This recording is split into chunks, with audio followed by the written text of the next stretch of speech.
اور کوئی سوال؟ سبحانک اللہم و بحمدک اشہد ان لا الہ الا انت۔ بچوں کا جسم موٹا کرنے کے لیے بہترین دوائی ہے تلبینہ۔ تلبینہ، تلبینہ کیا ہوتا ہے؟ جو کا دلیا، بہترین دوائی ہے واللہ۔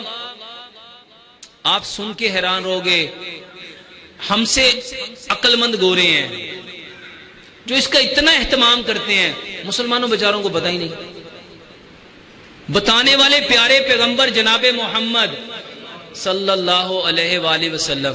جاؤ، یہ جتنے محبت کرنے والے نا، محبت کا دعویٰ کرنے والے، افسوس کہ ان کو پتہ ہی نہیں ہے کہ نبی صلی اللہ علیہ وسلم کے کھانے کیا تھے، صرف کدو کے علاوہ۔ ایک کدو کا سب کو پتہ ہے، کدو شریف،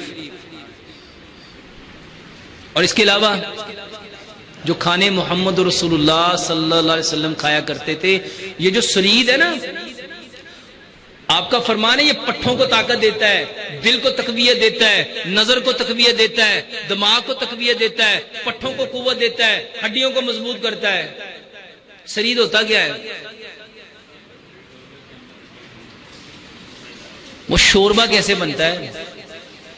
اسی کو تو سرید کہتے ہیں۔ بعد میں روٹی تو اینڈ پہ ڈالیں گے نا جب وہ بن جائے گا۔ میرے بھائیوں، آدھا کلو گوشت ہے نا، اس کو 5 کلو پانی میں پکاؤ، پکاتے جاؤ پکاتے جاؤ پکاتے جاؤ، اس میں کچھ نہیں ڈالنا، صرف اس میں سب کچھ ڈالا اور پکاتے جاؤ پکاتے جاؤ پکاتے جاؤ پکاتے جاؤ، جب وہ آدھا کلو رہ جائے تو اس کے اندر روٹی ڈالا۔ بتاؤ بوٹیوں کا، ہڈیوں کا کیا حال ہوگا؟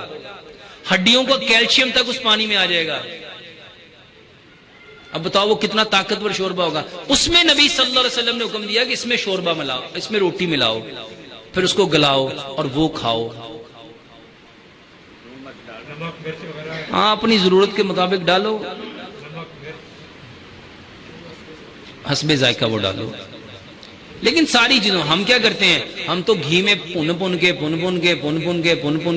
کے چسکا تے بچ جاندہ ہے اور بیماری بھی بچ جاندی ہے۔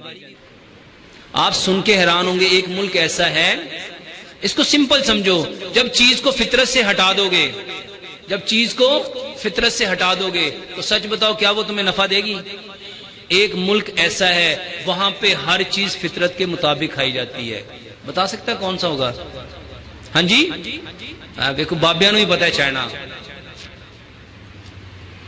بھائی جان، چائنا میں ایز اٹ جس فارم میں رب تعالیٰ نے پیدا کیا ہے نا، اسی فارم میں۔ ایک بات اور مزے کی بتاتا ہوں، یہ جو ہم پھلوں کے اوپر کبھی لیمو ڈالتے ہیں، کبھی مسالہ ڈالتے ہیں، تو ہمارے ایک استاد کہنے لگے، وہ گورے تھے، وہ کہنے لگے اگر اس میں نمک مسالے کی ضرورت ہوتی نا تو اللہ تعالیٰ ڈال کے بھیجتا ہے۔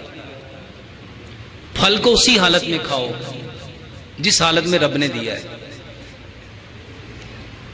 پھل کو ہم ماشاءاللہ کریم چاٹ بنا لیتے ہیں۔ سمجھو فروٹ ہے کاربوہائیڈریٹ اور کریم ہے فیٹ۔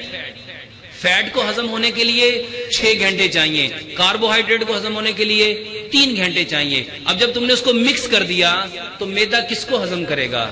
فیٹ کو کہ کاربوہائیڈریٹ کو؟ نہ تو بیچارہ ادھر جوگا نہ ادھر جوگا۔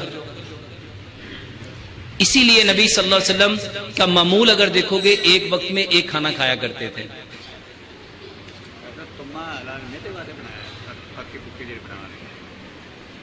ہاں جی، اچھا ہے، بہت اچھا ہے۔ ٹھیک ہے جی، سبحانک اللہم و بحمدک اشہد ان لا الہ الا انت استغفرک۔